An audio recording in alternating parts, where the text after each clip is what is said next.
Joy looked back as her arms and legs pumped smoothly, and was surprised, might I say shocked, to see me running right behind her, breathing easy. She pushed even harder, and looked back again. I was close enough to see beads of perspiration dripping down her soft neck. As I pulled up alongside her, she puffed, "What did you do, hitch a ride on the back of an eagle?" "Yes," I smiled at her. "One of my cousins." Then I blew her a kiss and took off. I was already around the merry-go-round, and halfway back to the picnic spot, when I saw that Joy had fallen 100 yards behind. It looked like she was pushing hard and getting tired. I felt sorry for her, so I stopped, sat down, and picked a wild mustard flower growing by the path. When she approached me, she slowed down to see me sniffing the flower. Said, "Lovely day, isn't it?" "You know," she said, "this reminds me of the story of the tortoise and the hare." With that, she accelerated in a burst of incredible speed. Surprised, I jumped up, and took off after her. Slowly but surely I gained on her, but now we were nearing the edge of the meadow, and she had a good lead. I edged closer and closer until I could hear her sweet panting. Neck and neck, shoulder to shoulder, we raced the last 20 yards. Then she reached out, and took my hand. We slowed down, laughing, and fell right on top of the watermelon slices which Sock had prepared, sending seeds flying in every direction. Socrates, back down from his tree, applauded as I slid, face first, into a slice of melon which smeared all over my cheeks. Joy looked at me, and simpered, "Why honey, y'all don't need to blush like that. After all, y'all almost did beat Lilo on me." My face was dripping wet. I wiped it off, and licked the melon juice from my fingers. I answered, "Why honey child, even Rilowan fool could plainly see that I won. There's only one fool around here," Sock grumbled, and he just demolished the melon. We all laughed, and I turned to Joy with love shining in my eyes. But when I saw how she was staring at me, I stopped laughing. But she took my hand, and led me to the edge of the meadow, overlooking the rolling green hills of Tilden Park. "Danny, I have to tell you something. You're very special to me." But from what Socrates says, she looked back at Socrates, who was shaking his head slowly from side to side. "Your path doesn't seem to be wide enough for me too, at least that's how it looks. And I'm still very young, Danny. I also have many things I must attend to." I was trembling. "But Joy, you know I want you to be with me always. I want to have children with you, and keep you warm at night. Our life could be so fine together."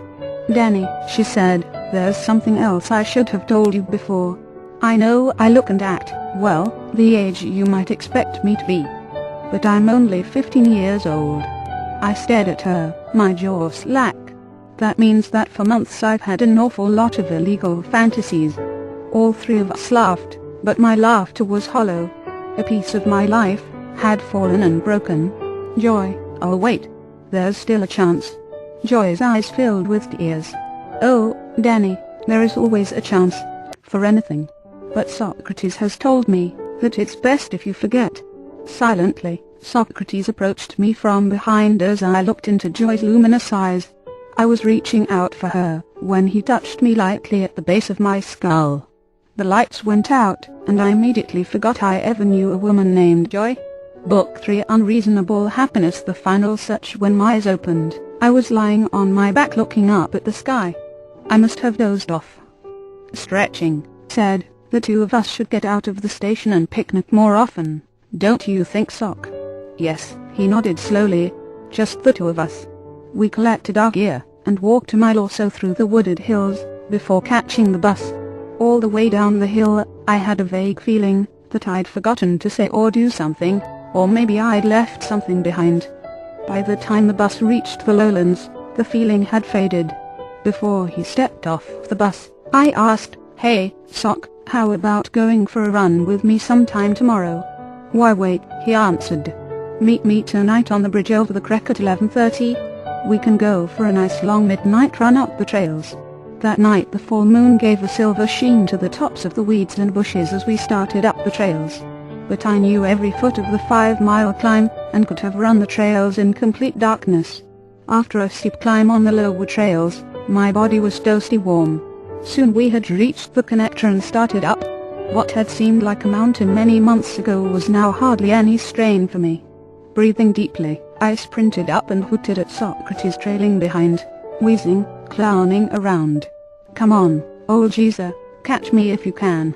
On a long straight stretch I looked back, expecting to see Sock bouncing along. He was nowhere in sight. I stopped, chuckling, suspecting an ambush. Well, I'd let him wait up ahead, and wonder where I was. Sat on the edge of a hill, and looked out over the bay to the city of San Francisco glittering in the distance. Then the wind began to whisper, and suddenly I knew that something was wrong, very wrong. I leaped up and raced back down the trails. I found Socrates just around the bend, lying face down on the cold earth. I knelt down quickly, tenderly turning him over and holding him, and put my ear to his chest. His heart was silent. "My God, oh my God," said as a shrill gust of wind howled up the canyon. Laying Sock's body down, I put my mouth over his, and blew into his lungs. I pumped his chest madly in a growing panic. Finally, I could only murmur softly to him, cradling his head in my hands. "Socrates, don't die, please, Socrates." It had been my idea to run. I remembered how he had fought his way up the connector, wheezing. If only. But now it was too late. I was overcome with anger at the injustice of the world. I felt a rage greater than any I had ever known. "No!" I screamed, and my anguish echoed down the canyon, sending birds soaring from their nests into the safety of the air. He would not die. I would not let him. I felt energy surging through my arms, legs, and chest. I would give it all to him. If it meant my life, it was a price I would gladly pay. "Socrates, live, live." I grabbed his chest in my hands, digging my fingers into his ribs.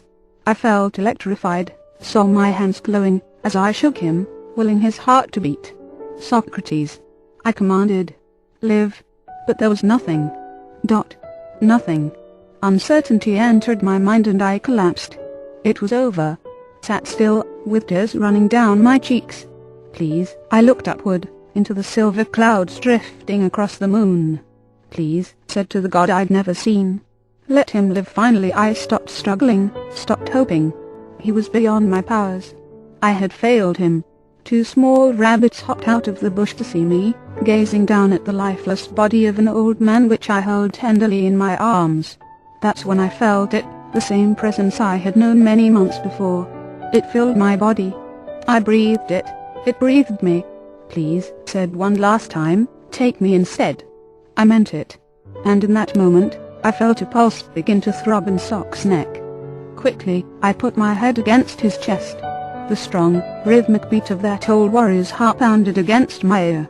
I breathed life into him, then, until his chest rose, and fell of its own accord. When Socrates opened his eyes, he saw my face above his, laughing, crying softly with gratitude. And the moonlight bathed us in quicksilver. The rabbits, their fur shining, gazed at us. Then, at the sound of my voice, they retreated into the bush. "Socrates, you're alive. But your powers of observation are at their usual razor-sharp keenness," he said weakly. He tried to stand, but he was very shaky, and his chest hurt, so I lifted him on my shoulders, firefighter style, and began carrying him up toward the end of the trails.